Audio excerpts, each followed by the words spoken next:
गुरुजी आपको चुनाव लड़ना चाहिए, ऐसा संजीव सर ने कहा है अपनी हेल वीक वाली क्लास में। Please save our future. आपको लगता है नेता बन के कोई आपके भविष्य को सुरक्षित कर देगा? अगर नेता बन के कोई भविष्य को सुरक्षित कर देता तो फिर तो पहले वाले बहुत सारे नेता कर देते। ऐसा तो नहीं है कि सारे नेता भ्रष्टाचारी ही हैं, कुछ नेता ईमानदार भी हैं इस देश में। तुम समझोगे सिस्टम को, धीरे धीरे समझोगे। ठीक है, ये तो ये हो सकता है कि जो सेंट्रल पावर में है, स्टेट में या फिर आपका केंद्र में, और उनके इस तरह के विजन हो, इस देश के युवा को सबसे ज्यादा जरूरत है संभालने की। उसी से इस देश का भविष्य। ऐसा नहीं होगा जैसे लोग वादा करते 5 साल में ये कर दे। 5 साल में कुछ नहीं होता है। 5 साल में हाँ आप शुरुआत कर सकते हैं, लेकिन किसी चीज को बिल्ड होने में बहुत लंबा वक्त लगता है, बहुत लंबा वक्त।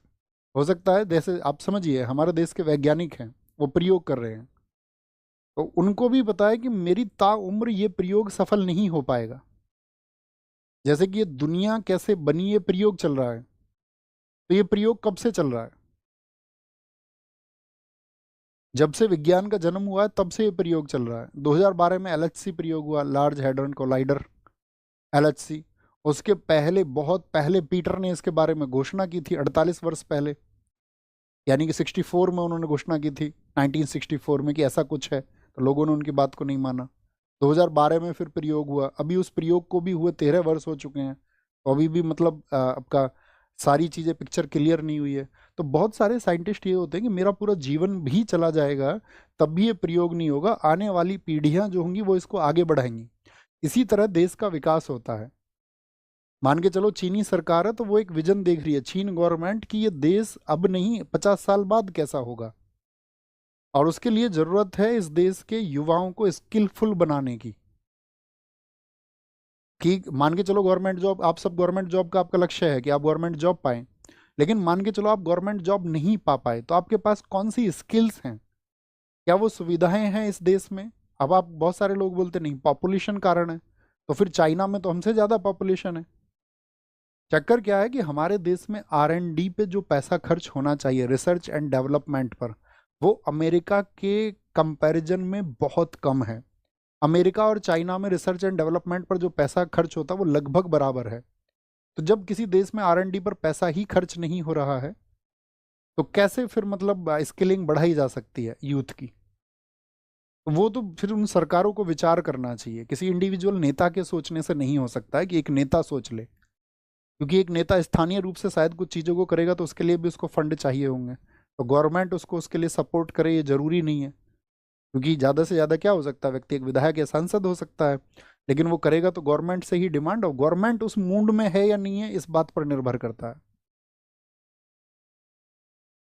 और आप देखते ही हैं कि आजकल सरकारें क्या करती हैं। आपने खूब देखा होगा, आप खुद महसूस करते होंगे। लोकसभा चुनाव थे 2024 के, यूपी में स्टूडेंट्स का ऐसा यूनियन बना, क्योंकि आप समझिए जितनी लगभग वैकेंसी थी हम उनको मान सकते हैं 1 लाख के करीब भर्ती, 60,000 यूपी पुलिस की थी, ऐसी 40,000 अन्य पद जो आने चाहिए उनसे उधर पेपर में धांधली हो गई यूपी पुलिस के में। तो 1 लाख स्टूडेंट्स, और उन परीक्षाओं के लिए जो 1 लाख भर्ती, सॉरी, उनके लिए अप्लाई करने वाले जो लोग थे वो लगभग, आप या उनसे प्रभावित होने वाले लोग वो लगभग 1 करोड़ थे। तो आप 1 करोड़ स्टूडेंट्स को प्रभावित कर रहे हैं, तो उनके परिवार है, फिर 3 4 5 सदस्य हर परिवार में होते हैं, तो 4 5 करोड़ लोगों को तुमने प्रभावित किया। तो देखा ना यूपी में आपने क्या हुआ, इलेक्शन में बीजेपी का डाउनफॉल हो गया। तो किसी को, आप एक वर्ग को, युवा वर्ग को निराश नहीं कर सकते हैं, और युवा वर्ग अगर निराश होगा तो फिर वो क्रांति करता है।